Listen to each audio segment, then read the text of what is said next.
Welcome to Site Access Podcast. Last episode, you got to hear my story.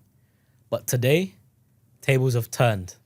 I'm going to make a disclaimer right now. If you try getting any funny clips or any funny stories, I don't consent. I'll be honest, I've been waiting for this episode because I know you from a certain part of your life, but I don't know the full backstory. All right? Very true, actually. So today, we're not talking about chartered engineer. We're not talking about the Middle East. We're not talking about projects. We're talking about the man behind all of that. So in the words of Jay Huss, what's the crack? What's the story? What's the crack? What's the story, la? Who is Abs? Good question, man. I don't even know the answer. The thing is, man, who is Abs? Good question. Born and raised in Surrey, family, man. Normal upbringing. So the button just there, but like, what were you like as a kid growing up? Were you? I was, believe it or not, I was a compliant kid, man. No way. Seriously. Yeah, man. So what were you extroverted or introverted? No, I was always extroverted. I was confident. Yep. But like, man, if my dad told me be home by this time, I was home, bro. Man wasn't slipping up. Yeah. You know what I mean? So, yeah, man, I was always a practical learner.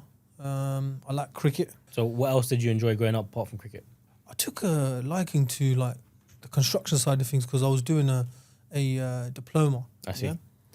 But I didn't know what I wanted to do, but I didn't really enjoy the classroom as much. I was always finding excuses. Just wanted an opportunity and a break, to be honest, when I was getting through. Growing up, you know, I used to play cricket, used to compete in boxing a few times. Really? Okay. Yeah. And like, who is your favourite cricket player?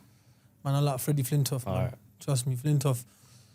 Ashes, man. I remember when I remember Harmison done Yeah, punting bowling there. spell, yeah. And then I remember a mean spell from Flintoff, Yep. to Jack Callis. Yep. Yeah. So, yeah, man.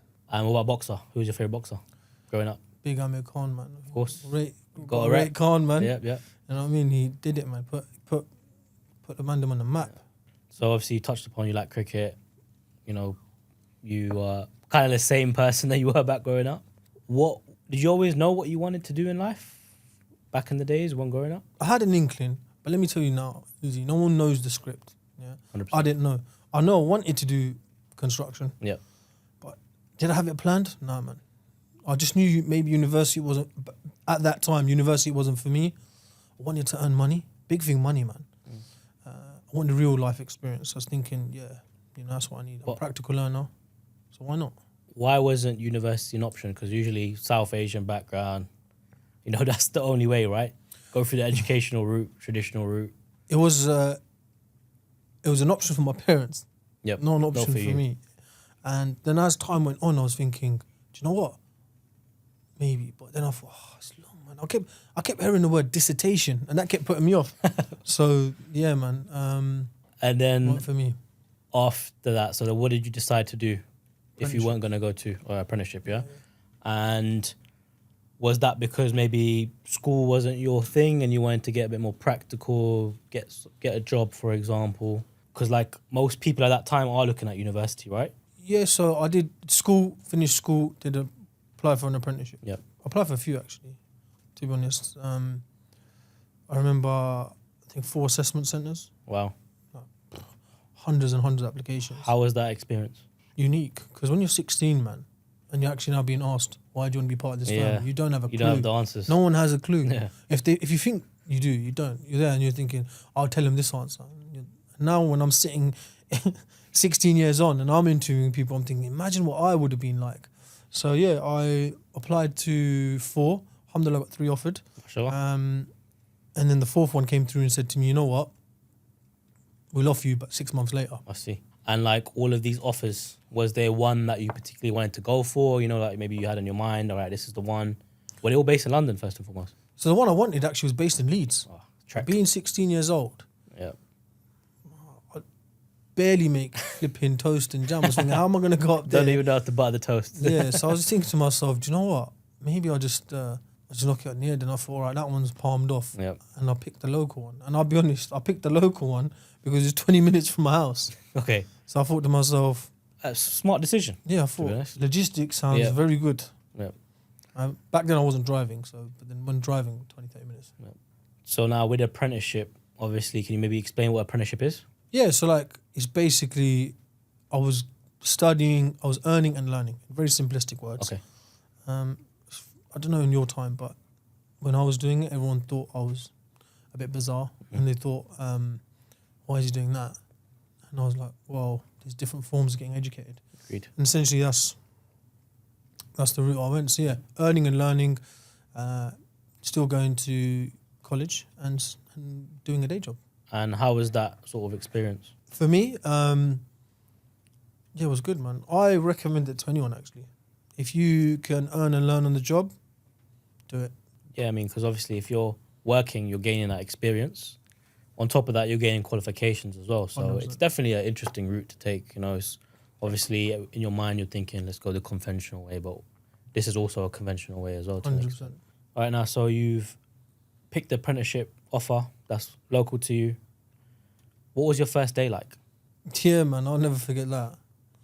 Because when I knew I was getting the apprenticeship, and I went to Next, I bought 3 whistles, man. I bought dark blue, Yeah. I bought grey and black. And my first day, I remember, grey suit, white shirt, pink tie, black little lapel on the grey suit. And I thought, man, I feel like $1 million. When I walk in, man, it's like I got Canary Wharf boxed. So I said to my dad, Dad, I need a lift. So my dad's chucked me in the motor, drove me down. But I remember walking in, I was thinking, I was a lumpy boy, but yeah, man, I was a bit nervous, a bit excited. Yeah. I was thinking, who's that? What's that? Who does this? Keen as a bean.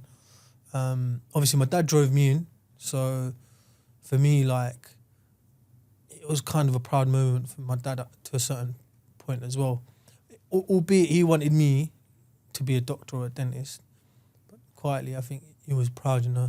Like, looking back on it now, I think, yeah, fair play. He won't ever say it, but yeah, I'd say he's proud. All right, so I can literally picture it, right? Yeah. Grey suit, white shirt, pink tie. Your dad's dropping you off, obviously proud moment. When you look back at it now, like what was going through his mind that morning? He's thinking, this geezer better hurry up, man. I got to drop him off. My dad's a very prompt man, you know. He's a hooligan, Leeds hooligan. Shout out to my dad. Yeah. He's a proper Leeds fan, man.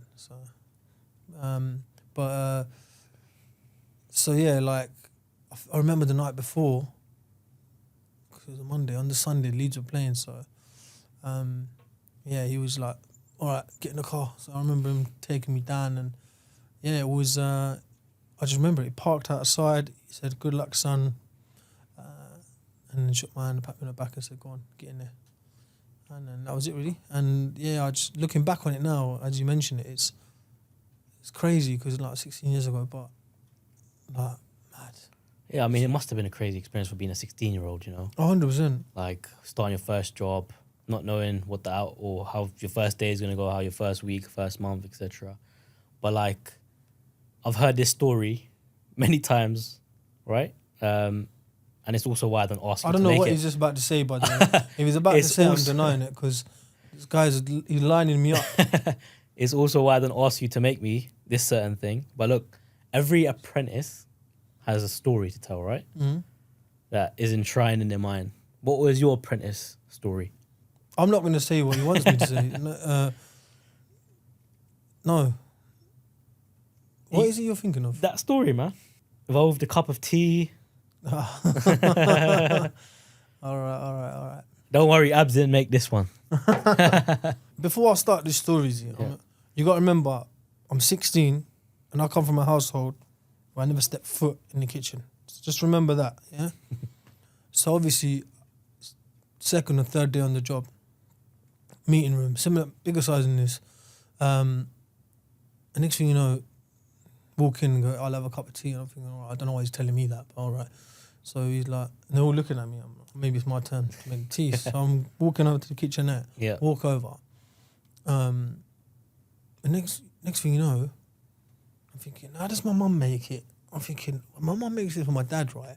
She puts in this much milk and that much water. So I'm thinking, do you know what? I'm using the same approach. So I boiled the kettle, I put the tea bag in, No put way. this much milk in and that much water. I'm like, yeah, that looks all right. 8 cups, mate. I literally remember the project director drinking it, spitting back out. No way. What'd you make this with? Cold water? And I was like, no, I made it how my mum made it. Yeah, like, he's like, what do you mean? I'm like, I put this much milk in and that much water. He's like, you idiot. That's not how you make tea. That's how you make desi tea. Yeah. I'm like, I thought that's how you make it. I think the part that you left out was boiling the milk, right? That's the main part that you missed out. Do you boil the milk? Yeah, you boil the milk first, and then you put a little bit of boiling water. You boil the milk, What? and then you can Builder's put tea? the tea. Yeah, that's how you can do it. Desi tea, man. Yeah, I'm talking about builder's tea. Yeah, builder's tea, man. But look, at the end of the day, desi tea and builder's tea is just desi tea is just a bit more milky. That's it. Yeah, but what I'm saying is, obviously, they never asked me to make the tea again. And neither did I. I've never ever asked you to make a tea for And me. I won't be alright? making the tea, let me make that clear. But look, everyone starts somewhere, right? Yeah. Oh, mate, they make the tea. Best thing I ever done. Guess what? I've never been asked to make tea again. So it worked in your favor, essentially, right? Yeah, but no clipping, by the way. You know, I can't have people thinking I can't make tea. I can make tea, yeah? You know what I mean? Sure about that? Yeah, 100%. I can make tea, man. But yeah, it was good. Things move on. All right, so now you started your first day, obviously had that bit of experience now. What was working like? You know, did people kind of did you have anybody put their arm around you to kind of, you know, help you navigate your first couple of weeks, first couple of months, etc.? I mean, was there that person or a collective of individuals? See, the thing is, it's been a couple people throughout my whole life that's helped me in my professional career. And, you know, when you start something at that age, you're a little bit scared to a certain extent because you don't really know the surroundings. Yeah, you're fear of the unknown. Exactly. But also the fear of unknown is quite nice at times. So, yeah, I did. I had one boss that ended up being my boss for 10 years and still my mentor today. Oh, wow. I ring him up. Yeah. And he was like, took me under his wing, you know, invested in me. So he wanted me to succeed. And because he wanted me to succeed, I wanted to succeed. You know what I mean? So, like, yeah, it was. Now, when I look back at it and I think about it, yeah, it's crazy actually when you say that. Like, there was one person there, and then when I moved later in my career, there's another person. So people just pave you. So, like, you basically had a mentor from the get-go. As soon as you started work, I was lucky, yeah. you were lucky to have that sort of person in your career, Yep. especially starting off. What sort of things did you learn from him? Patience, Okay. investment, and I'm not talking monetary. I'm talking people. Yep. Confidence, relationship building, all at an early age. Do you know? So these are the things that are helping me grow. So, and like, yeah, he allowed me to ask the questions I needed to. And I've known you for a long time, and obviously this mentor that you keep talking about, the way you speak about him, it seems like he was a important person in your life. So, what else did he teach you, or how did he treat other people, and what made you genuinely believe? Was there a moment where you felt that he genuinely believed in you, wanted you to succeed in your career?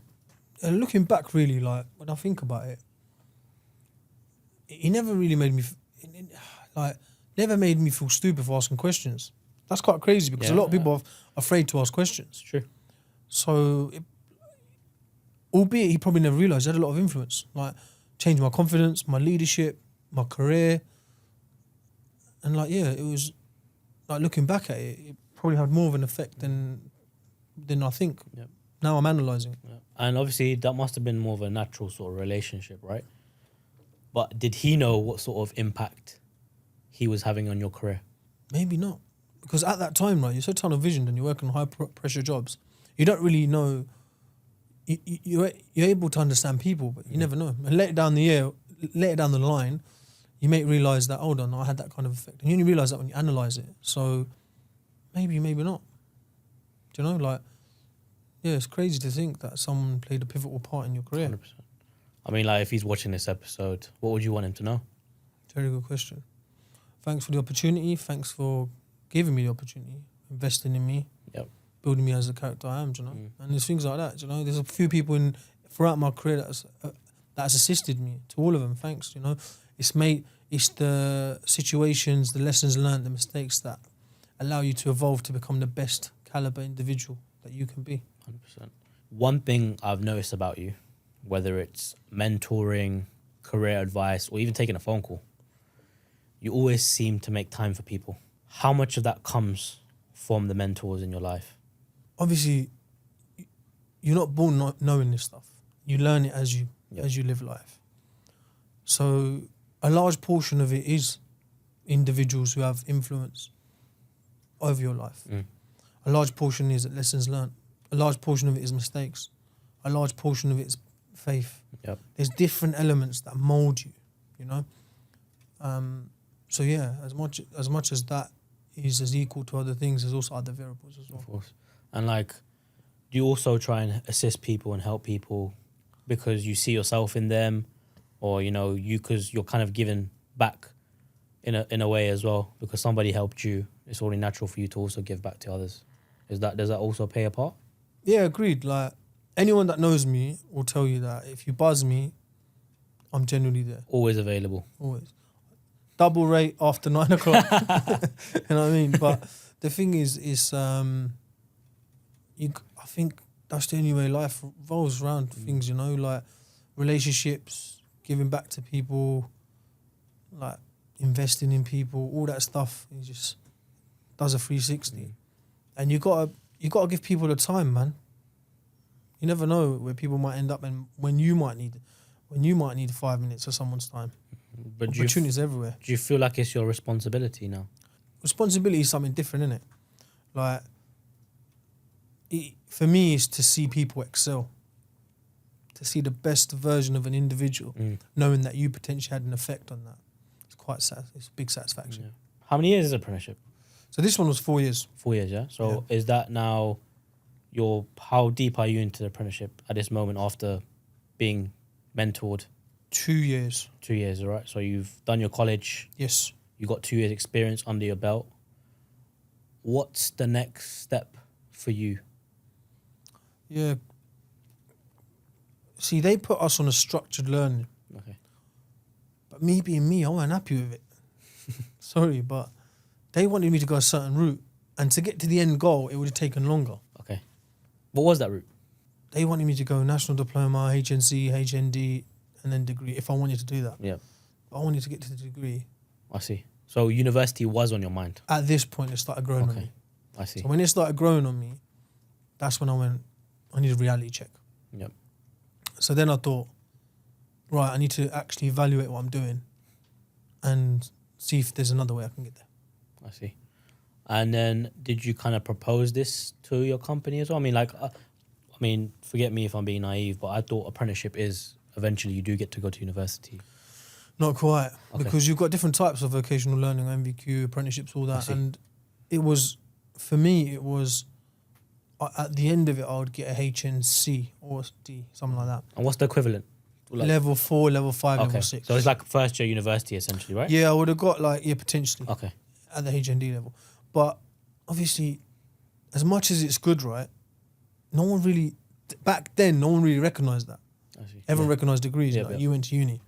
So for me, then I started looking at universities the way. So I had to do a proposal to propose it internally, because they're like, hold on, this apprentice is going to deviate from the structured route we have.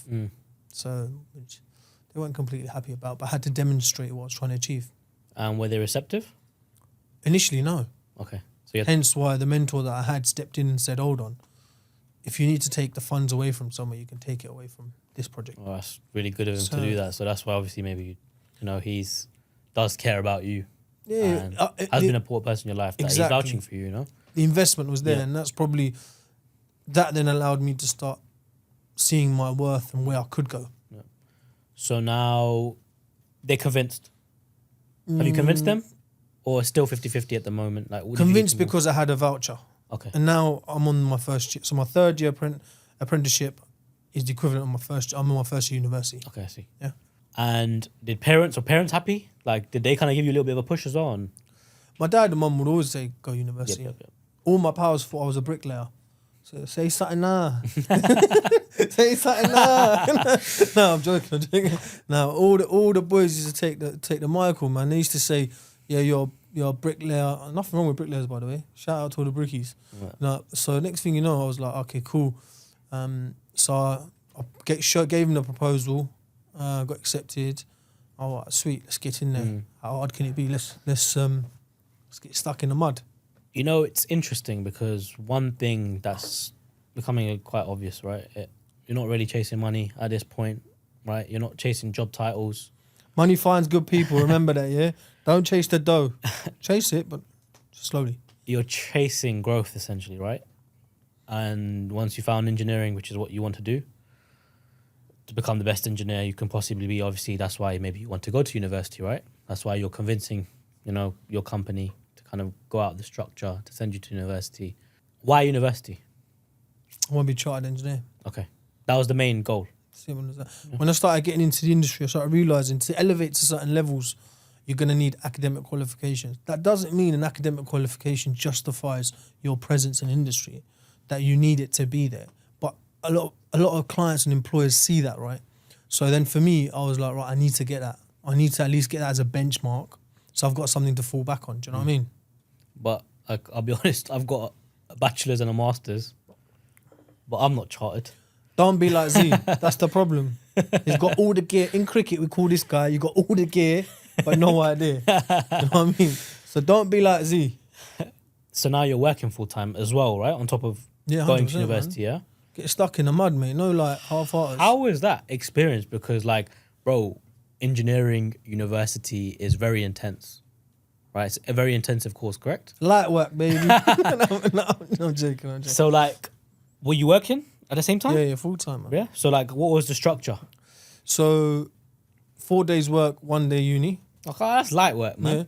Yeah, but he says that, yeah. But, so, it'll be a Tuesday, Monday, or Friday, whatever day it was, 1 day a week, yeah.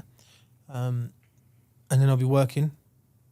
But work gave me the time off to go uni. That's good. So it was good, but man, you don't really have a life at times. You're gonna miss evenings, weekends. Yeah. Your social life is diminished. Can't be going out. You got to make sacrifices. Anything you want in life, you got to make everything worth every minute.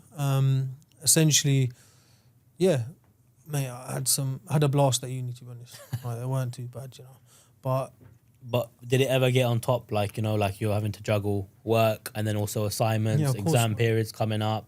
Come on. Did you ever think, you talk about obviously sacrifices, social life being diminished. Did you ever feel like quitting? 100%, man. I was thinking, why am I doing this? And I'm thinking, oh, crap, flipping it.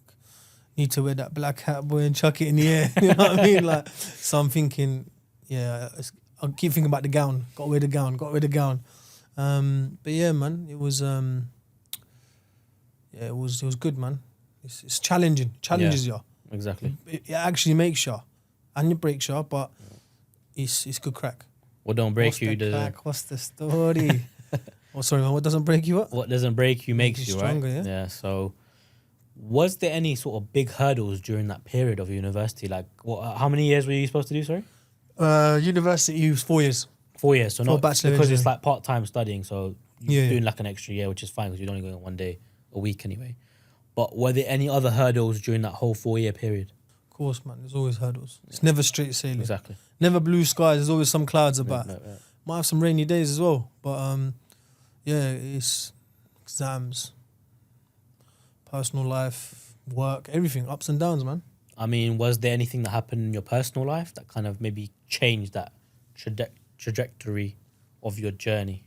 So not many people know this, but yeah, when I was in my first year uni, my granddad passed away. Sorry to hear that. Yeah, Mala bless his soul. I mean.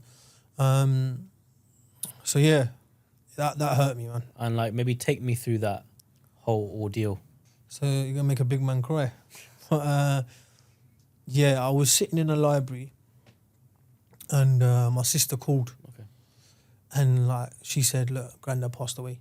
So, everything stops for a minute. You think, "Oh, do you know what?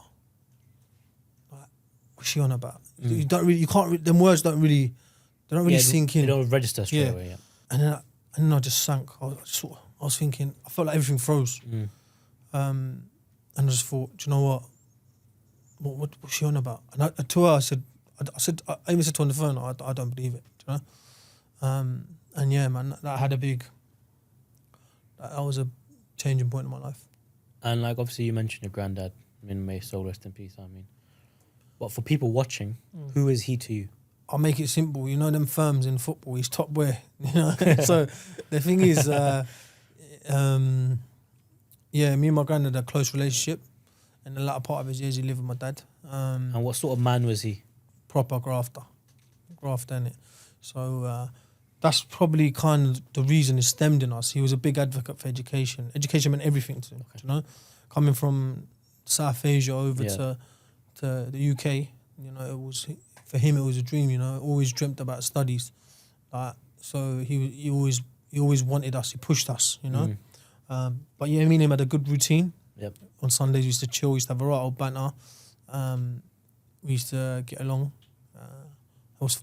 Excuse me, that's just coffee. But he was, it was funny because some of the stories. You know, the older generation always got stories, isn't it? Yep. So you should have got him on it. He always told me stories, man. So like, grandparents are very important in people's lives. To be honest, right? They come with a lot of wisdom. Yeah. As you were mentioning, coming from South Asia, making a whole sacrifice, you know, things like that. And obviously, you touched upon that.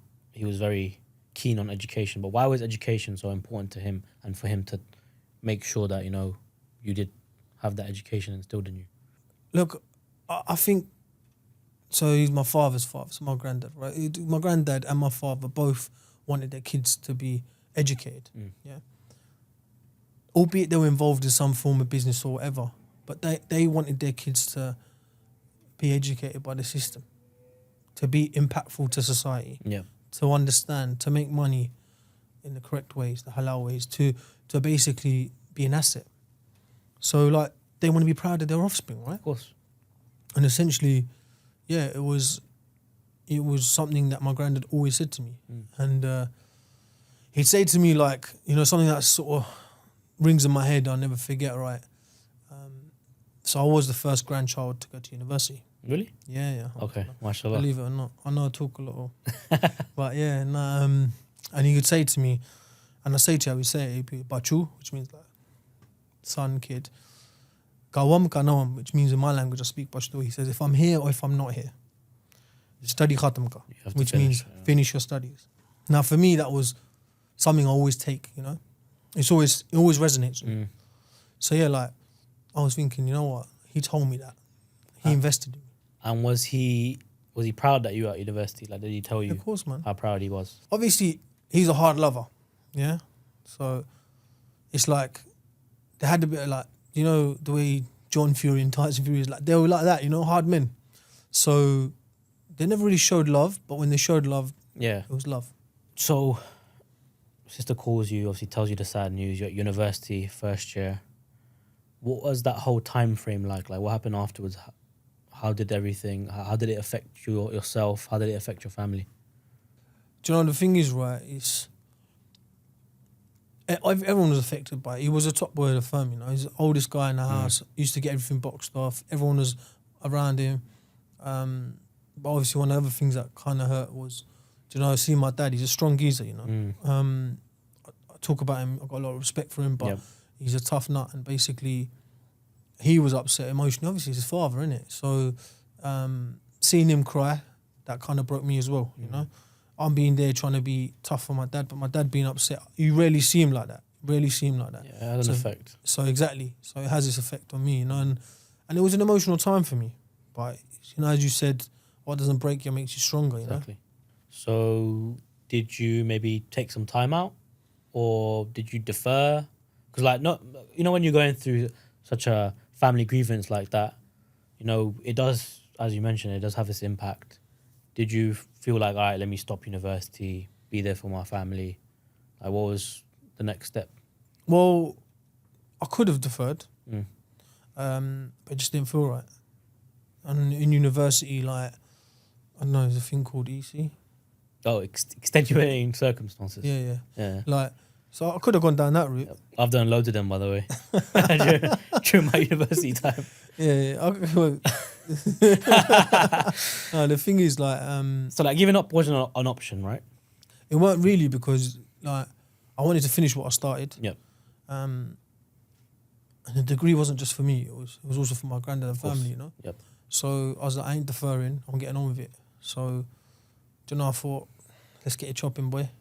And I used that whole situation as a driving force in a positive manner. Yep. And you need that, right? You got, as you said, like your granddad was very big on education, so you needed to do it for him, right? 100%. Now, you managed to finish university? Alhamdulillah. Alhamdulillah. And talk to me about that. Like, how is it graduating, putting on the gown, the graduation costume, whatever you call it? I was worried that the hat thing wasn't going to fit on my head. I got big head, boy. I was thinking, boss man, give me one that fits. What was it like jumping on the stage, receiving the degree? Your parents are there, your family are there, and who is that degree really for? Well, I'll be honest, man. Obviously, it's for the whole family. Obviously, my granddad not being there, it was an emotional part. Yep. Like I'd loved him to be there. Obviously, even my dad was proud, man. My dad loves, but he will never be like, well done, son. But he should give me my dues. They show it the hard way. Exactly. Tough love. Tough love. So for me, right, it was it was good, man. I loved it. Had the hat, chucked it up, did the photos, everything, jumped on stage, had the whole little thing they give you in your hand. My family were there, still got photos in the yard now. It just makes you realise, I kind of kept my promise, did what I said I'd do. Alhamdulillah, it worked out for the better. So just it's great to see, to be honest.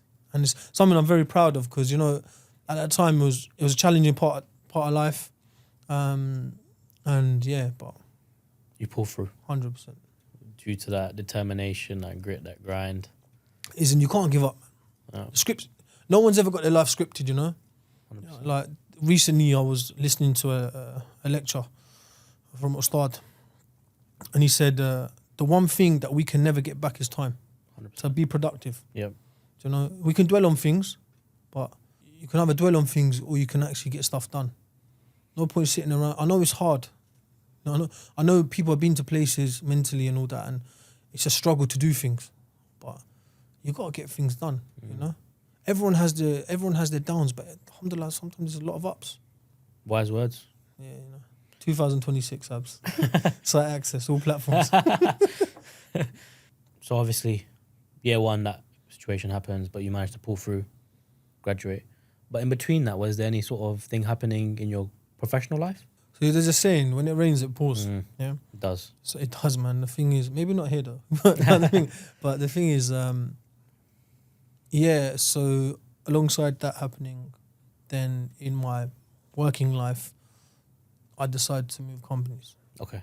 So you can imagine I've proposed to them I want to do this, and then I'll get itchy feet. So wait. They obviously had to convince them to send you to university. Yeah. And then now you're thinking of moving? Yeah, brown bread. I was like, listen, it's going to happen. And how were they receiving that? Yeah, not good. Okay. And then what about your mentor at the time? He opened his own business. Oh, I see. So he's gone now from the business. So he's gone. So now I'm thinking the guy who's overlooking me and the other guys, they're all gone. So I'm thinking, I've got to get out or I'm going to be lumbered here. So I'm thinking, I started looking on the market. I even spoke to my old mentor. And then at that point, he's said, yeah, come work for me. I mean, I think that's quite a natural thing, if you've got a good relationship with... But it just weren't that. It was more to it, man. Like, if you're comfortable where you are, you're never going to want to grow. Yeah, you're never going to grow. So if your learning starts slowing down, and I couldn't be slowing down and plateauing at flipping 19, 20. Yeah. I ain't made it. You know what I'm saying? That's your peak years. Exactly. Like, run that back. 30 is the peak years. the thing is, like... No, but you're young, you're sponge, you got that drive, right? You got that ambition. So I'm thinking, hold on. If I'm sitting here bossing people around and I ain't done the stretch, this ain't right. So I wanted to keep growing, right? Whether it was bigger projects, responsibilities, I didn't want to say to myself in 5-10 years down the line going, what if? Yeah. Do you know, I don't want to be the what if person. So then I thought, do you know what?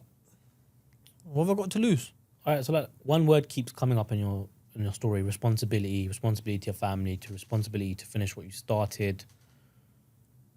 That mentality. Obviously, you're mentioning now that you want to grow in your career, right? As you said, life was pretty comfortable at that particular time. You had people investing in you. You were progressing, right? All right, so now be honest. Was that the biggest risk you've ever taken, and were you scared? Were you fearful? One of the biggest risks I've taken, 100%. Go from a company that's well established, probably one of the biggest companies at the time, to go to a £0 company. But it's faith, trust, honesty, open communication protocol, all the things you learn in your company. TCP/IP. That's it. But yeah, 100%, man. Scary decision. What kept you going? Sounds weird, but the unknown. You're scared at one point, but I love it on the other hand. And if you think about it, right, leaving what I knew to join a new company, new people, but I knew these people, so it's all right. Obviously the expectation as well. I trusted myself. You got to back yourself, man. I'll tell you that right now. Ain't no one coming to save you guys. Let me tell you that straight. I ain't trying to sit here trying to give people lessons, but you got, listen, there's that saying, if you want to go out with the boys, you got to get up with the men. That's simple as that. Yeah, you're right. I mean, look, no one's coming to save you. You can only save yourself. You got to be your Superman in your story, right? All right, now, people watching might be thinking this move isn't just for growing or, you know, kind of developing your professional career. Maybe there's a monetary sort of reason as well. Was that the case? Look, there's always money involved in things, right? But I can categorically tell you to date, I've never moved for the money. He's just saying that. I am joking. Honestly speaking, money finds good people, man. I agree. You know, never chase the money. You want to expert your art. Whatever it is, man. If you're making the best coffee, make the best coffee, man. But for me, it was bigger challenges, becoming more independent, responsibility, becoming the best person or asset to the industry that I could be. You can't do that if you're comfortable. Do you know what I mean? So maybe just to play devil's advocate here a little bit. Was that saying, if it doesn't make money, then it doesn't make sense, yeah? 100%. And if it's too good to be true, probably is. And you talked about success, but in some people's mindset, being successful means having more money, for example, or being more wealthy. What does success mean to you?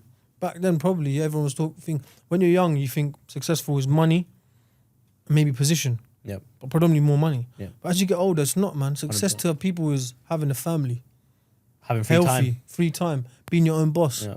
That's success, right? When you ask this question to individuals 15 years into their industry, they'll tell you that actually success isn't that. Being able to drop the kids off, being able to see family, have holidays when you want, Exactly. financial stability. Yeah. But success then, yeah, was probably money. But money wasn't the driver. So what were you chasing? I was a fully funded degree. But position, responsibility, growth, confidence, independence. As I said, for me, it was being the best I can be. That's what I was chasing. I wanted to be, when obviously, not to take it to a fighting scenario, but never back down. There's a saying that if you want to be the best, you've got to take out the best. Agreed. So for me, it was like, I want to be the best that I can do. I've got to know. Knowledge is key, right? It's important. 100%. So did that risk pay off? Look at me now, baby. No, but the thing is... You always say one thing. sorry? You always say one thing. Yeah. What is that saying? You got to risk it for a biscuit, man. Exactly. 100%. Talking about that, do you dip your biscuit? Depends. Yeah? Depends what sort of Comment biscuit if you, is. man, dip biscuit or you don't, because I'm not going to tell you what I do, but there's a difference of opinion. You know what I mean? But Custard creams in the tea that's all day. it. But if you don't take a risk, you're never going to know. There's a saying, right? I know we're saying a lot of sayings there, but you either work for the man who took the risk or you be the man who took the risk. Have you always lived like that? Yeah. Been a risky character? Comfort doesn't build confidence. But I feel That's like how you I take calculated risks. 100%. That's where the engineering comes in. You got it, man. I'm not going to go buy something that ain't going to make me money, is it? You know what I mean? Like cars. You get a brand new car off the showroom floor and before you know it, It's price has gone depreciated, down. Yeah. So it's...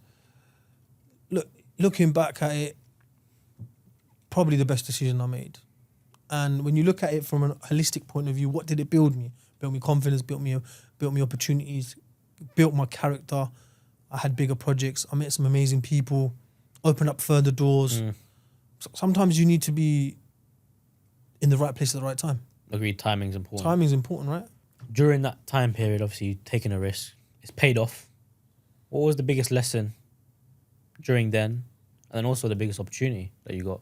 Back then, you wouldn't know what lessons you learned. I think, like, when you're 20, 21, 22, do you really know? You don't, do you? It's hindsight, right? Yep. Patience. Understanding people. You don't have to be the loudest in the room to understand what's happening.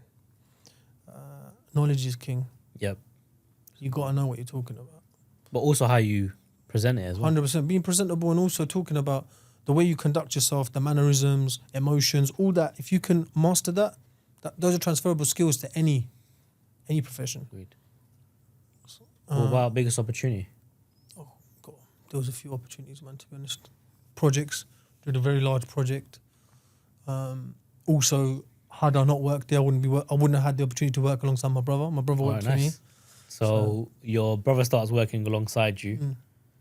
Did that change how you carried yourself at work? Yeah. Shout out to my brother K, man. Okay. Yeah, my right hand. But the thing is, it started working together, so obviously worked for me. So I had to lead by example. More responsibility. 100%. You're the bigger brother, right? Yeah. Again, the word responsibility, but I wanted him to be proud, set the standard straight, K's competed, he used to do a lot of boxing, so he's active. So I needed to let him know in the working place, this is my ring. I mean? So, and obviously actions speak louder than words. So I had to be able to demonstrate to him that, look, I've got it boxed, you know. But he saw that and it was good, it never affected our relationship. He knew at work it was like this and outside it was like that. All right, so now your little brother's working with you. Obviously, you need to kind of set a bit of a benchmark. I'm a younger brother as well. I know growing up, you take inspiration from your elder brothers, etc., right? But it's no longer about you. It's about people watching how you react, how you speak, how you carry yourself. When did leadership become important to you? Leadership was always important, but people watching, man. People are always watching. Right now. Subscribe, site access, like, comment. Yeah, I see you people watching. But sorry, I get excited, man. You understand? But yeah, you got to lead from the front, man. Support the team. Leadership for me isn't just a title. All right, so what makes a good leader? Listening, communicating, understanding, emotional intelligence. Sometimes you need to understand the situation before you react. Being responsive. There's so many other things like a football team can't operate without 11 players, right? They all got to pull in tandem. Yeah. So it's the same thing, right? You all got to be on the same page. But if one doesn't listen to the other and it causes a rift, the chemistry is broken. Agreed. So you all got to be on the same page, and essentially, yeah, that's the thing. And what was like the biggest leadership lesson that you learned during that period? Is actually understanding what you're doing. Because when I look back on it, I didn't understand the magnitude of the project until I was isolated from the project. Because in the moment, you don't actually think, and you may not understand everything straight away. No one does. You learn as you go on. Agreed. But it was certain things that I look at now and I think, damn, man, I was part of some massive projects. I learned some cool things. Now, what sort of projects were you working on? And was there any sort of project that stood out? Because I know the story about a particular project. Makes me a bit nervous, but then I know how it ends. What was that project? So it's in the heart of Liverpool Street, Yep. 46 floors up, 42, but call it 46 or four basements. So a big tower, mixed-use building. Okay. I was in charge for a big scope, Being in charge for that at my age was now when I look back on it, I'm very proud of it. Was that the biggest project that you worked on? At that time? Yeah. Okay. And the planning and the precision, collaboration, stakeholder management, all of that stuff, when I look back at it, wasn't something that I would have gone, fair play. But now when I look back, I'm like, oh man, I did quite a bit. Yeah. And it was to deliver a structure to a 46-story building, built away and brought into situ. And I was involved in weekly coordination meetings with the biggest stakeholders in our business. But for me, it wouldn't resonate. Do you know what I mean? So, yeah, I remember it. And all that planning, getting it all right, getting all the stakeholders aligned. And then it was D-Day. And, yeah, it was it was, when I think about it now, I'm just gobsmacked. I'm thinking, fair play, I did all right. You know what I mean? I did all right. We made it. Yeah. All right. Liverpool Street in the heart of London. Biggest project you worked on in your life at that particular moment. Talk me through that day. So there was a big lead up to it to get it right. There was engineering, all that involved. But I won't get into the nitty gritty because I don't want to put you guys to sleep, right? No, the thing is, but everything around it, everything I've learned is what made that project successful. The different teams, the different people, different dynamics, all of that. And essentially, we were to build something away and bring it to this final position. Okay, I see. So But it was to be done on the weekend. So it was to be done on a Sunday. I see. Because that's how it just worked. Yeah.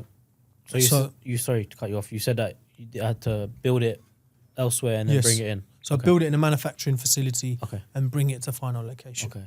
So a lot of planning, you know, you can imagine you got to make sure cranes are right, logistics are right, people are there, everything's right. Everything's got to be mustered. Yeah.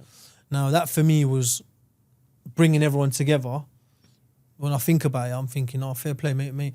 Like it's worked out, but obviously there were stresses and strains along the journey. It's never plain sailing. Never smooth sailing. Agreed. So yeah, look, Sunday. yeah.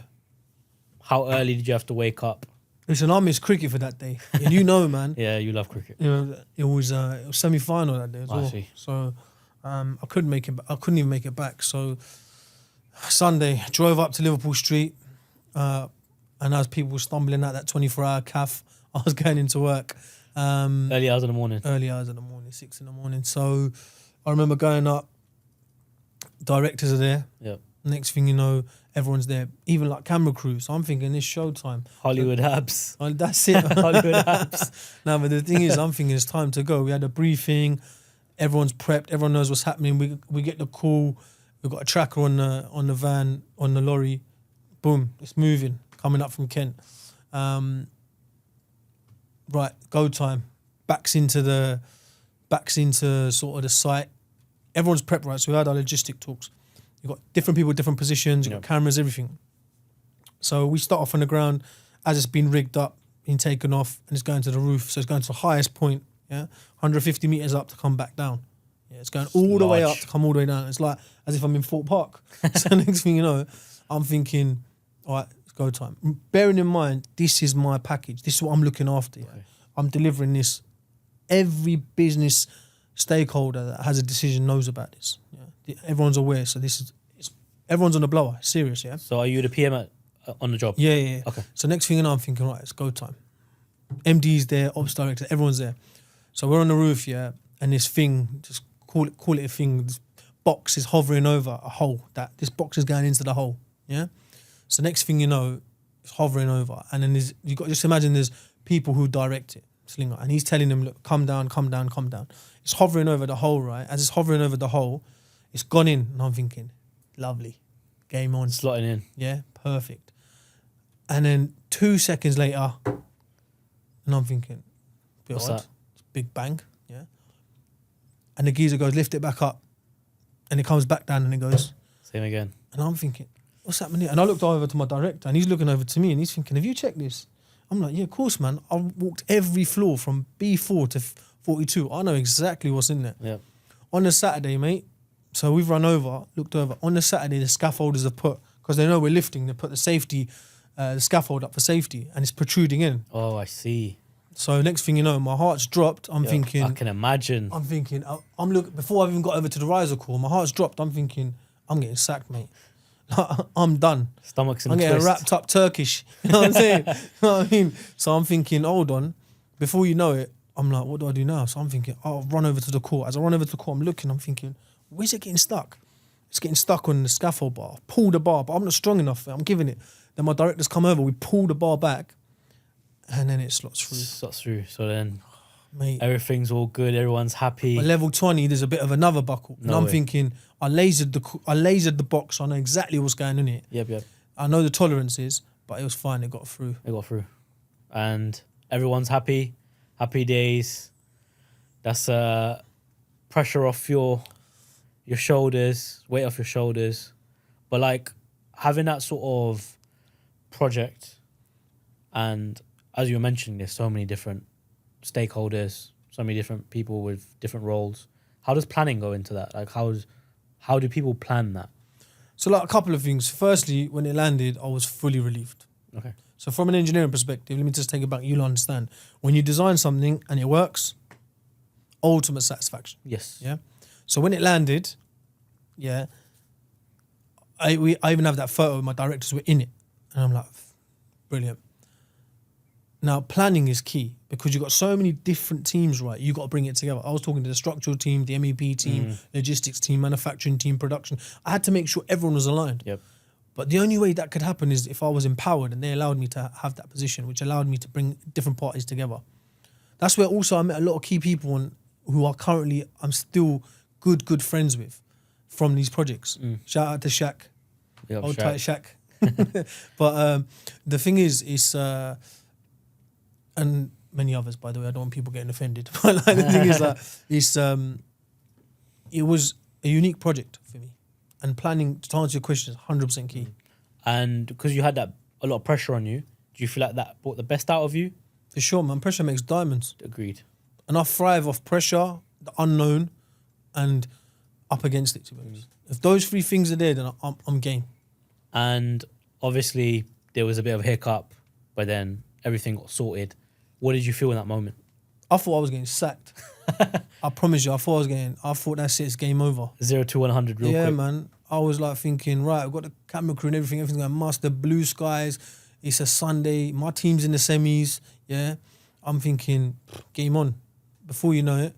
And then when that happened, boy, I felt like jumping in the hole. You know what I mean? What was the biggest lesson you learned from that particular project that you still use today? Teamwork. Teamwork is Simple dreamwork. as that. Simple as that. There's no I in team, but there's an I. There's a you in. But the thing is, I'll be honest, you cannot do anything without a team. You might be clever, you might be an operator, and if you compare it to nowadays, right, it's the equivalent of AI. AI is your team, yeah? You still need people to function, like you still need to give it some kind of input, yeah? Like, first law of thermodynamics, what you put in is what you get out. Yeah. So essentially what we're trying to say here is we got to kind of, you 100% got, you can only build it with a team or a tool, an application, but you got to invest in something.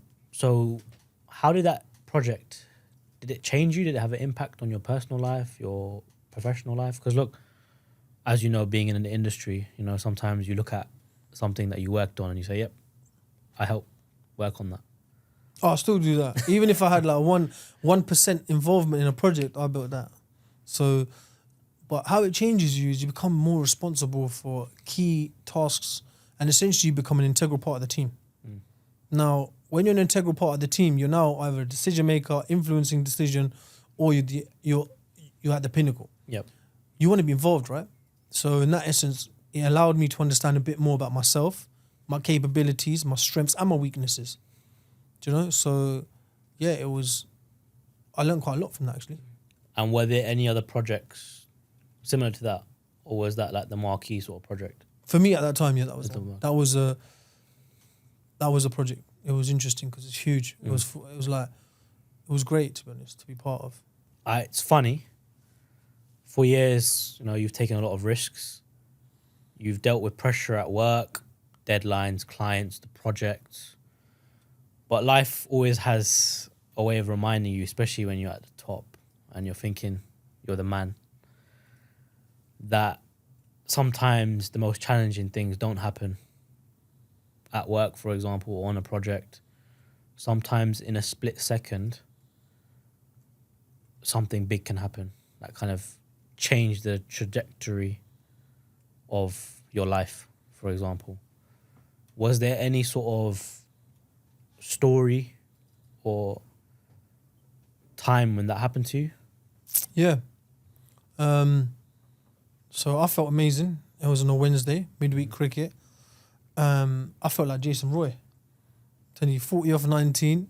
Everything was perfect. Timing, confidence, everything. So, I had one of my biggest injuries, Okay. which changed my whole life, to be honest. Why is that? Because what happened is then what affected me physically, personally, and mentally. And like I was playing cricket, and I went and hit the ball, and I went and hit the ball over long off. Wait, were you batting well? Yeah, I was 40 off 19, man. Nice. Yes. How many boundaries? Check play cricket. Were you opening batsman or No, like, 4. All right, so you're coming on 4. Yeah, on that day it was 4. So shout out to the skipper Orm back then. So yeah, I was in rhythm. I knew straight away I felt good. I was in rhythm. Yeah. So you're playing well. Yeah. What was it 40? Off 19. 40 off 19, hitting the ball in a sweet spot. Then everything changes. Talk to me, or talk me through that moment. What happened from that moment you got injured? What was the story? So I went and hit the ball off long on. Okay. Yeah. And when I hit the ball, I heard like a pop, like you know, like when you go to a tailor's and they cut the cloth and then rip it. Excuse me. That's what it was. What happened was, it felt like that. But when I hit the deck, I knew it wasn't just that. You know, like when you get a cramp, it wasn't that. I knew instantly this was something else. I couldn't move because it felt like, I was like, whoa. To the point the ambulance got called. Yep. I got stretchered off. I was going to the hospital. Reality then hit, you know what I mean? 1 second I was playing cricket.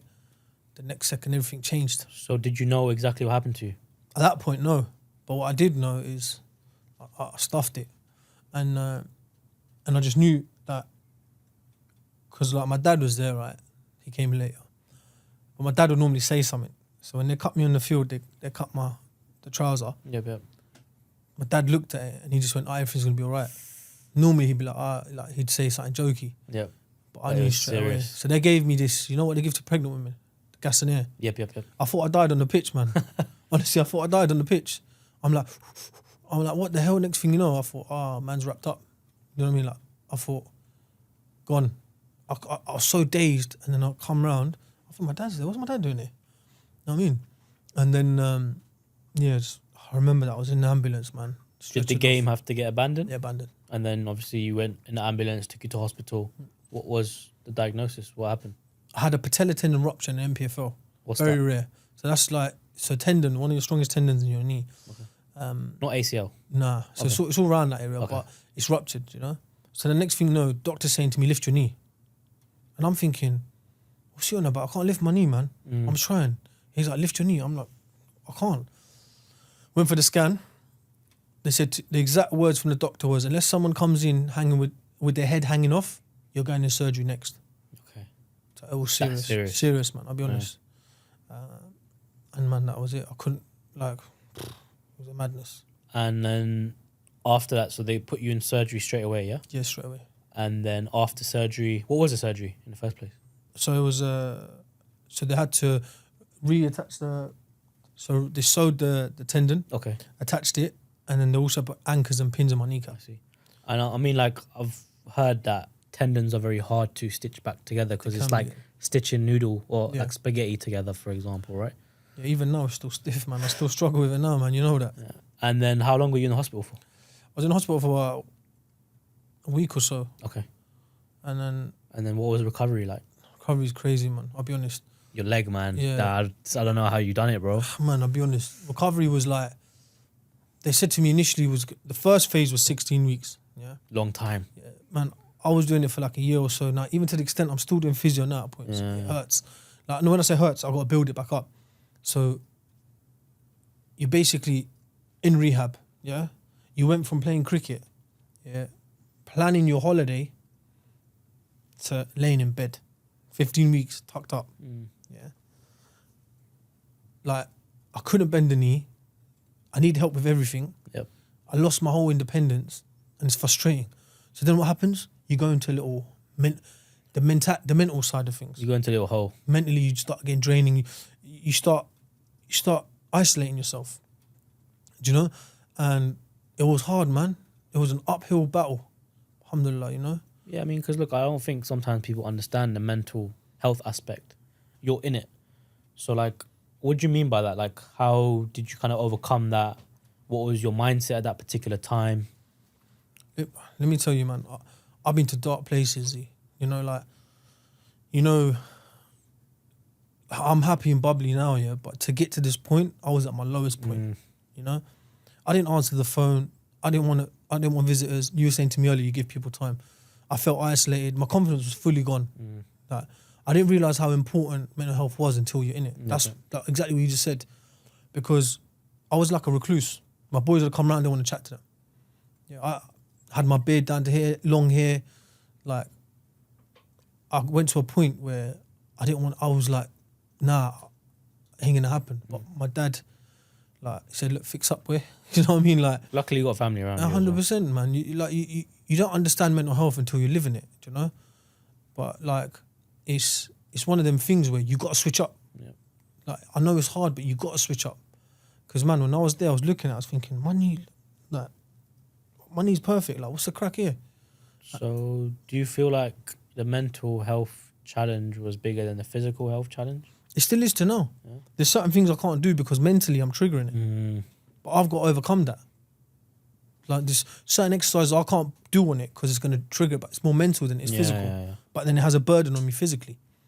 So mentally, you got to be stable as well, man. Mentally as well. So how did you kind of come out of that? So look, you said what, 16 weeks recovery. That was the first phase, man. That was the first phase. Yeah. So then what was the second phase? Then it was physio, hydro. Then I went private. Okay. Like, all these other things. Like, It's the long journey. Yeah, man, it was massive. Even to the point I started going to physio in London, right? And I was next to some serious ballers doing stretches and stuff. Yeah. And they were there. I'm thinking, what the hell? What's he doing here? And my doctor was the same as some as West Ham United doctors. So for me, that's what got me through it. You know, like, it's like I was thinking to myself, how do I do it? Do you know? And then did your family help as well? Who kind of got you through that period? Like, shout out to my mum, my dad, my sister, my brother, my friends, the almighty, you know, the physios, all of them like played a part, you know, one day at a time, but you got to celebrate the small wins. You know? Remember that. Yeah. Abs 2K 26 high access. No, but the thing is, you got to celebrate the small wins, man.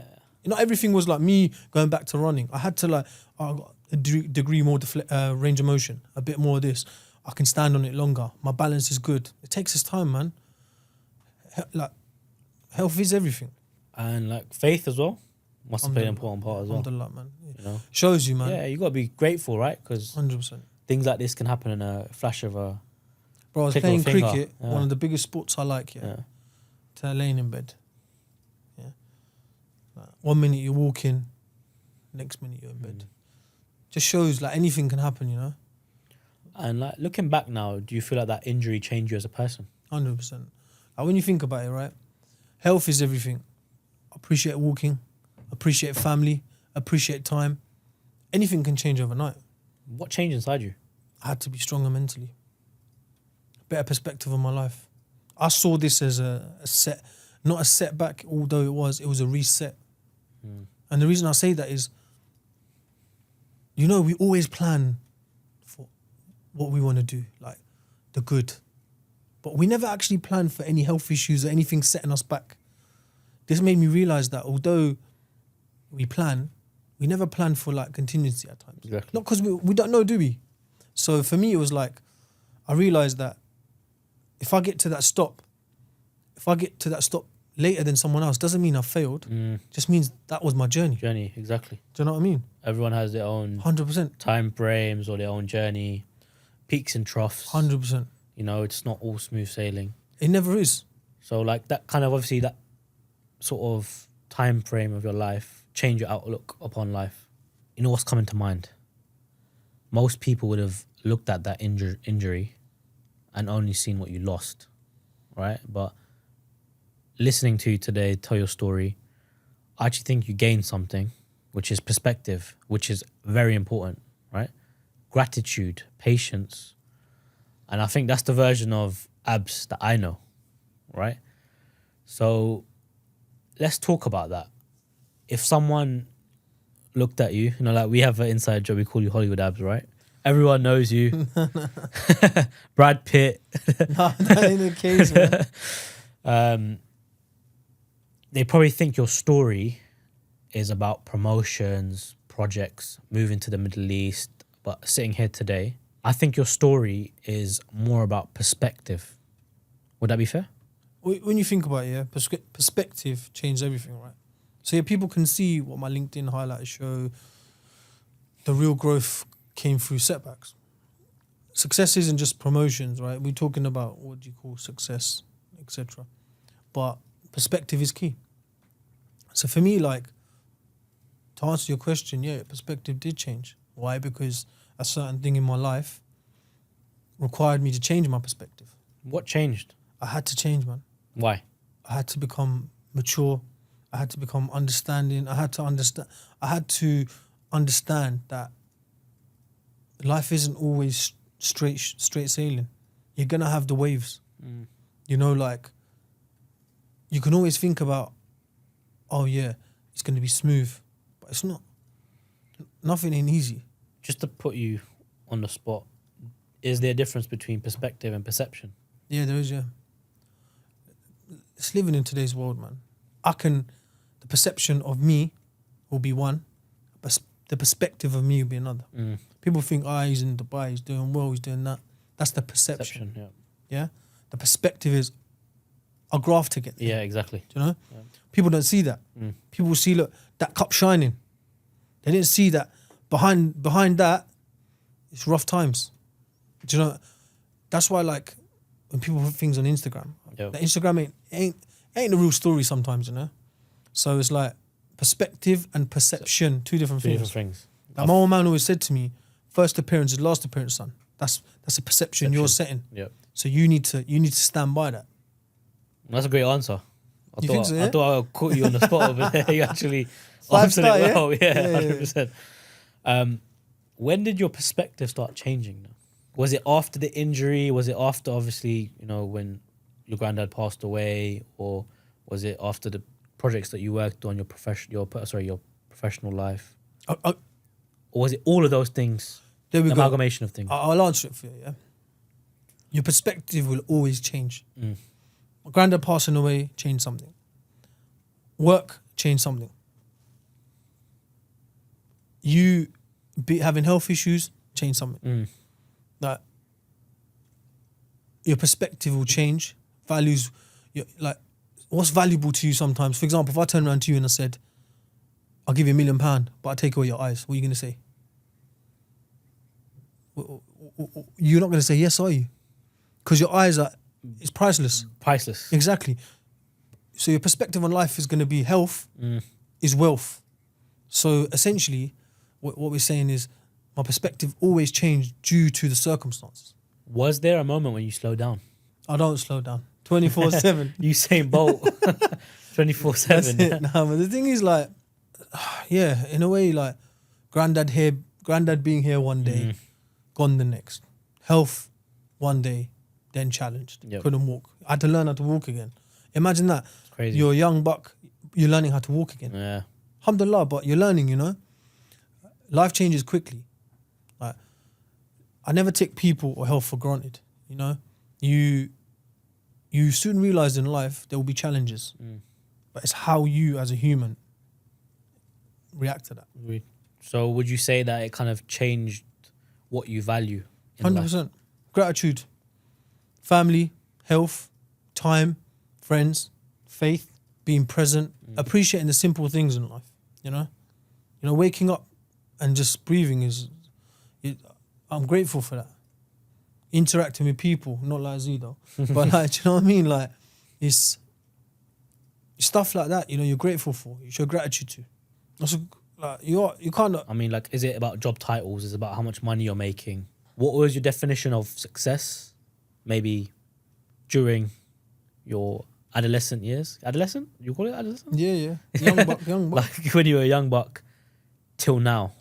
See, the thing is, right, we kind of spoke about this in different ways, but when you're, like, looking at it and thinking about it and talking about it now, to me, this is my opinion, and it's different to people. Subjective, yeah. Yeah. Success isn't just money. Like, it isn't just job titles. Peace, man. If you're content, family, faith, having people, leaving people better than I found them, you know? Like, that's success, man. Being impactful, being involved in certain things, charity, giving back, that's success, man. Building a team where all of you got the same values. Yeah. You're striving for the same success. You're trying to get to the top. Agreed. but still loving everyone. You get me? After all your experiences in life, the trials and tribulations, do you think the person sitting opposite me today would exist if none of these difficult moments in your life shaped who you are today? In a very simple answer, no, because if you don't have them trials and tribulations, you're not challenged, are you? Every challenge shaped me. Every setback taught me something. I wouldn't change the journey. Hell no, man. I enjoyed it. Would you change any decisions you made? Decisions, you look back and you think, yeah, but what all this made me stronger. It made me appreciate life. Prepared me for the next chapter. And as a human, you can look at hindsight. Would you change anything? Would I? Yeah. Maybe if somebody young listening, maybe something that you've done that you feel if you've done differently, maybe they can benefit. Is there any sort of things like that you maybe come to mind? Listen, you got to do it to know, yeah? And yes and no. But I'm very calculated, I wouldn't do something that I'm not comfortable with, and I won't do something that I see there's a risk. There's an element of risk that I like taking, but it's got to be calculated. Of course. So I'd say make sure you do your due diligence, whatever you do. But I can only say that I'd like to change something because I'm further down the line. Yep. In that moment, would I have changed it? No, because I did it. So no yes regrets. and no regrets. No regrets. What about some of those hardships that you've been through? Like if there was a point where or someone said to you, you can remove one hardship from that journey, what would it be? See, one of the hardships would have been my knee injury, yeah? But my knee injury made me who I am. Because the physical point, the pain, what I went to, the mental battle. But if I hadn't gone through that, I wouldn't be where I am today. So I could say, yeah, that. But at the same time, I kind of would say no. Because everything I've done was because of something. So from a pain perspective, though, definitely the knee. I feel for all anyone who's had a knee injury, oh my God. Crazy, I can't even imagine it, to be honest. It's not easy. Yeah. I can tell you that. You've got to start from, if you've got to learn how to walk again, it can be painful. So listening to all this, seems like every chapter in your life was preparing you for the next one, yeah? Which obviously brings us to a final chapter of this particular phase we're speaking about. Leaving home, moving to a whole different region, a whole different country. So talk to me about that challenge. How did it come about? Was it ever in your mind that you wanted to go abroad and work? So yeah, talk to me about that story. So it wasn't ever planned, I'll be honest. I can barely make tea, man. You know what I mean? Now you're telling me go to the other side of the world, start washing your own clothes and cook. Crazy. That ain't happening. Still ain't happening. I'm joking. It is. No, but the thing is, he's got a maid. Yeah, all for him. No, but the thing is, it was unexpected, So you weren't looking for it? Nah, man. It never was in your mind? No. When you went to uni, became an engineer in the industry, it never was in your mind that you wanted to go abroad? Bro, I hadn't visited the UAE before. Okay, I see. So I hadn't even come to this land. Yeah, I came only because of the job. Yeah. It was never on the agenda. I never really wanted to come to Dubai. So how did the job come about? Did it find you? If you weren't looking? Yeah, just right place, right time. I kept an open mind. I trusted the process. I thought, you know what? Let's give it a shot. Yep. Spoke to one person. He opened the door. But when I think about it, it's it was crazy, but because I wasn't actively looking. Yeah. But the thing is, it's, as you can see from just us conversing, the unknown is what drives me. Yeah. And the unknown of you tell someone you've never been there, never lived there, not even come on a holiday, and now you want to go work there. Yeah. And we know the summers that are here, 50 degrees. Crazy, yeah. Do you know what I mean? So I'm thinking, how hard can it be? But it's the unknown that drives me, right? So I thought, why not? Let's give it a shot. Give it a shot. And just trusted the process. So they've reached out to you? So initially I reached out to one of the guys on LinkedIn. Okay.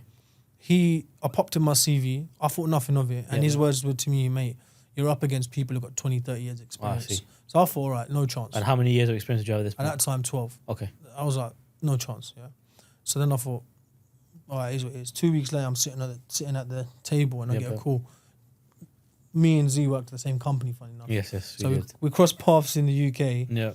And then, alhamdulillah, we're back at the same company, even in the UAE. So I get the call and I'm thinking, that's the same number. So answer it. And he goes, you won't believe it. And even he was shocked. He's like, you won't believe it. Crazy. They want to chat to you. If the recruiters And not believing it. I'm thinking, what are you on about? He's like, yeah. I was like, when? They're like, tomorrow, can you? I was like, yeah, Straight go on. away. Yeah, man. It was Yeah, crazy. obviously they don't play games over here anyway. So then I was like, all right, go on. So next thing you know, I booked the meeting room in the office. Went up to the meeting room, booked it out 1 hour. In the office, yeah? So next thing you know, I'm Moving bait. Yeah. What if your manager's like trying to look for you, sees you doing? I booked a meeting. I said I was a supplier. But So interview time now, yeah? Yeah. All right, so the interview comes. Obviously, how was that sort of experience? yeah. I made a genuine connection with the interviewer. Okay. Who actually now come into his region whenever I make a kind of, whenever I need a chat, I call him up. Shout out to JC, he knows who he is. Listen, when he interviewed me, we had an honest connection, you know, I trusted him. And he showed me the vision, so I was like, I wanted to work for someone like that. And then I thought, what have I got to lose? What was the conversation like? Just to maybe Very give chill, a bit of game? like or- this. Okay. Very. So it wasn't like a technical Nah, interview man, or the anything. geezer had the vape in his hand, right? It was kush. Honestly, like, so next thing you know, I'm thinking, sweet, yeah, we're kush. I'm thinking, right, so what's happening then? Let's get on with it. Yep. And then it's like I've been stood up, mate. All right. So you've done the interview now, Yeah. and like you haven't heard anything, no feedback at all. I keep getting told like, yeah, it's gonna come, and then it's just like quiet. For how long? 3-4 months. 3-4 months. Yeah, man. Seriously. So then I'm thinking, Did to you not myself, chase up? I did, but then they were like, it's moving, it's happening. And then I thought, do you know what? I thought, forget it. Is what it is. It's a divine fate. and I thought, destiny, listen, it is. I got stood up, boy. I thought, it you ain't got written happening. off. That's it. I thought, I moved on mentally. I thought, right, that's it. And then I'm sitting there, Yeah. ding, ding. No way. Also, I get a call. yeah, cool. Yeah. Yeah. All right. And they want to interview you. I'm like, what do you mean? Like, Well, I thought you done. Oh, so you done initial interview. you're Right? Okay. now it's with head of engineering I see. and JC. Okay, I see. So next thing you know, I'm thinking, all right. But mate, I sat down with the head of engineering. He was cool. That's good. Scottish geezer, proper cool. And we hit it off, all three of us.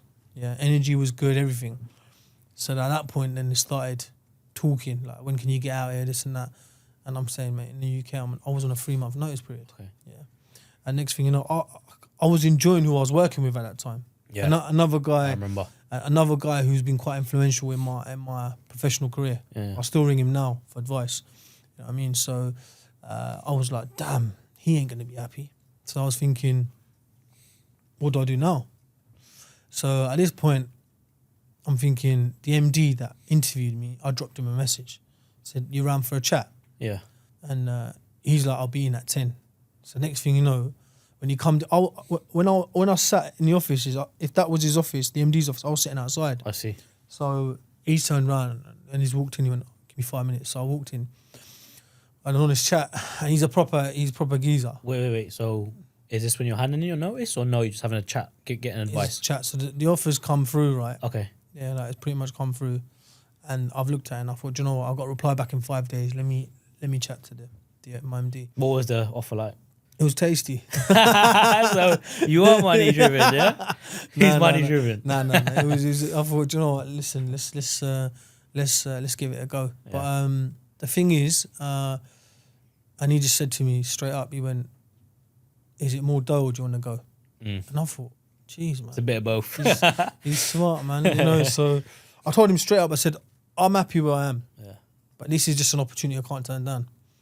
And I told him, and he said, "Look, if you were my son, or my son come up to me and said that, I'd tell him to go." That's good advice. Like Yeah. he could have been selfish. He could have said, "No, don't take it," because he wants you. You know, he probably does want your asset to the team, etc. Right? He gave me the confidence. So I'm thinking to myself, he's told me if it was his son, he's telling him to go. So I'm thinking, right, I'm out of here. Did that surprise you? It did in a way because like he's a proper geezer, but he was so honest, and I thought, do you know, respect to that. Yeah. So that's what you want, innit? So then I thought, all right, sweet, let's get it rolling. All right. So you handed in your notice. Obviously, your MD is giving you good advice. Like obviously, you know, if it's a good offer, why not take it, right? If it's beneficial for your life, your future.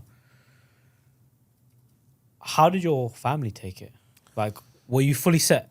No, you're going. See, the thing is, mum and dad, yeah, they thought I was joking. So So when I drop in pulling the leg. that's it. When I'm dropping the bar, they're thinking, Yeah, he's joking. Yeah. Yeah. Then I said to my dad again, and he's like, yeah, cool, whatever. My mum's like, yeah, whatever. But then when I told him I'm going, that's when it hit him. Things start to... And they started making little jokes like, Things oh are yeah, you're done, yeah. leaving us, this and that. Yeah. And you know, like, yeah, it starts getting to you. You know, you got to remember. Listen, I got love for the mum, you know, and my dad. But as in, my mum, like, she look after me, man. Your mummy's boy. Yeah, I'm not mommy's boy. Like, you know what I mean? Like, I mean, she like, listen, if I wanted grub, it was on the table. Yeah, you know what I'm saying. So it was all boxed up. Comfy life. 100% comfy life. So for me, I was like, all right, I'm going from that. How hard could it be? I'll get myself this. I started thinking about things like what I'm gonna do, this and that. I'm thinking, you know, I'm looking at YouTube reels about Dubai. I'm thinking life's gonna be good, you know. No, but the thing is, yeah. So then I thought, you know what? I started getting them used to it, and I said it's time to go. How did you kind of chip away at that though? Did you just have to So it was a long run. This is what I'm saying. So Yeah. I was on a 3-month notice period. Then there was a couple of months on the visa stuff. So it was about 6 months. I was like 6 months, huh? in the UK. Like it was a whole year lead up to it, but 6 months in the UK. Okay, I see. So I was leading up to it, you know. Slowly chipping at it, maybe mentioning it every day. Yeah. Them getting used to it. Yeah. And then obviously it comes to the day, you know. So then you're thinking, oh, it's time to go, you know. Like it's serious, man.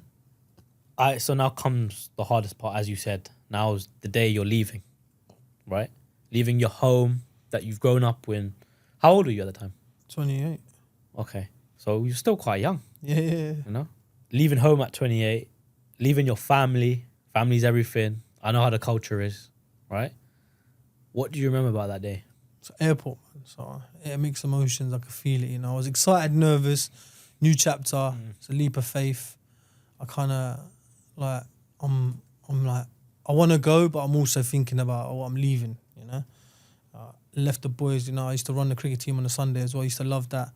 And like, I didn't know how things were going to be at home as well.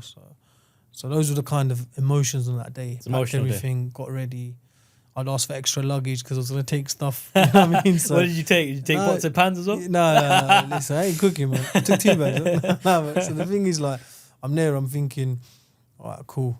How hard can it be? Yeah. So get to the airport, ready to go now. I thought it'd be as simple as that. But it's not ever that easy, right? Saying goodbye. What was going through your mind? For me, I was a bit confused. Like, I was looking forward to the thing. Like, I'd never lived out, so I was like, right, I'm sure there's people in the same part, same range, doing the same stuff what I'm doing. They've gone through it. There's gonna be people out there. Do you know what I mean? We're all on the same boat. Let's get it chopping. But did you ever have itchy feet For moving? I did and I Saying didn't. goodbye to your family? See, I'm a family man, you know. But the thing is, Yeah, I know, yeah. Yes and no. Yes for allowing me to mature, build myself, all that. But no, because I like being around. I like watching the footy with my dad. Yeah. Me and my dad. My dad's a Leeds United hooligan. I'm on the Leeds. But like, we're watching the footy together. So stuff like that, simple stuff, you know. Me sitting with my mum, talking rubbish. Like, so yeah. But then I had to let that go, you know. So like you told me before, that moment, that kind of stayed with you, right? Yeah. Jumping on the plane. You're looking back, or before jumping on the plane, you're looking back. What did you see? See, the thing is, right, I look back, I see my mum crying, my dad's holding it down. That's when it came a bit real, wasn't it? Yeah. Like, the hardest goodbye, isn't it? Like, family sacrifice. As you look back, you're like, oh, mum's upset. So you know me, man, I'll get upset as well. But I had to hold it down there, so I dropped a few tears on the Emirates plane, you know, on the A380 coming into Dubai. At one point, I'm looking at the video and the girl next to me is probably thinking, what's he crying about that for? I'm crying because I'm moving. So, it was, you know, I'll miss all my family, you know. It's mum, dad, brother, sister, you know. So it was, I remember looking back and I think it was like like when a bird flies the nest. It was that kind of moment. You know? Getting on your own 2 feet now. Becoming a man. Yeah. Essentially. Being kind of venturing into the world of unknown for yourself, which you like, as you mentioned. Yeah. Taking This is that unknown risk. as well, by the way. This is not something, like, let's be honest. True. We don't do this. Yep. So this is our first time. We're in a bit of an unknown. We're trying to see if it's going to work or not. Inshallah it does. Inshallah. You know, but sometimes you got to do things to find out. Yes. You know what I mean? We've spoken about your apprenticeship. your mentors in life, obviously your granddad, may Allah rest his soul. Your injury, very big part of your life, to be honest, to get back into the groove of things.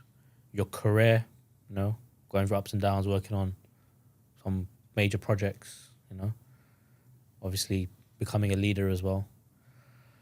And then moving abroad, which is a big step in anybody's life.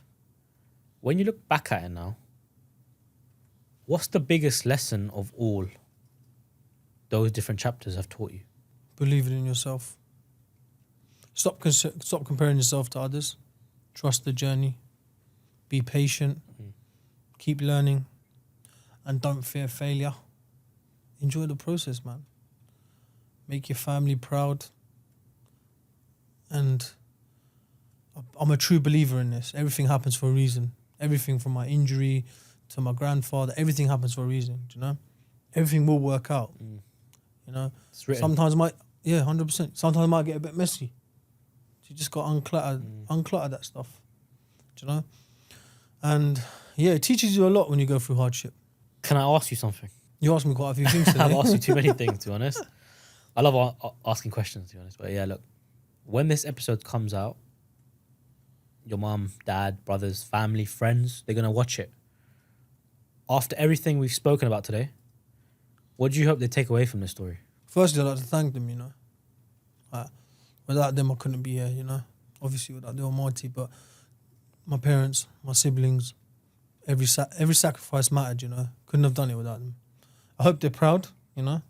Shout out to the family. Have you ever told them about that? How proud you are? Or... Yeah. Look, I'm always proud of my siblings, but as in, like, I hope they're proud of what I've achieved, and vice versa. And I hope they know I'm grateful, you know. Like, it's development.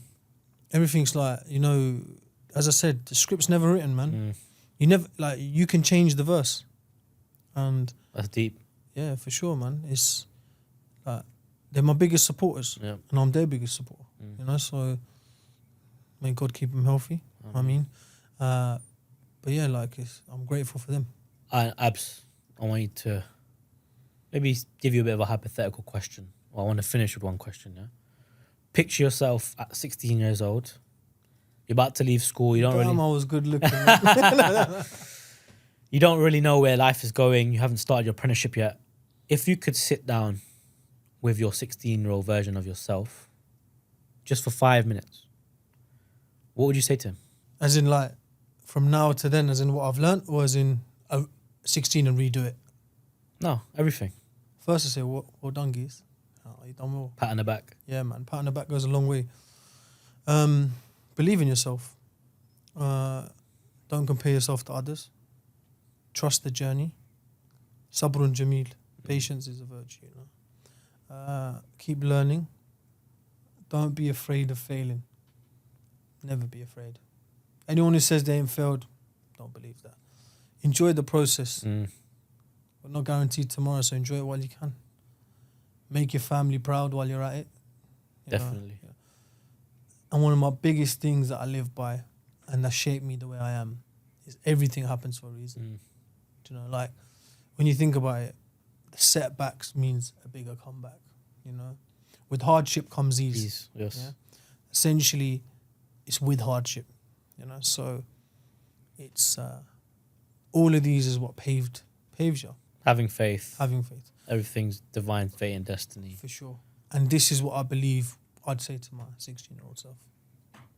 Deep. For sure, man. Site access, out on all platforms. Mate, actually, I'm not going to say mate. Bro, I've known you for years, right? How many years? Too many. I can't remember how old I was. I think I've known you for quite a long time. 7 years. 7 years. I've learned things today through this conversation that I didn't even know before, to be honest. And it's crazy, right? You know someone for that long, but you don't know the ins and outs of their life, the experiences that they've had, the journey. Firstly, thanks for sharing your story. I think it will be beneficial for those to kind of understand who you are. So that's exactly why we started Site Access, right? Everyone has a story. Sometimes all it takes is someone asking the right questions, right? 100%. Sometimes it's good to just chat, man.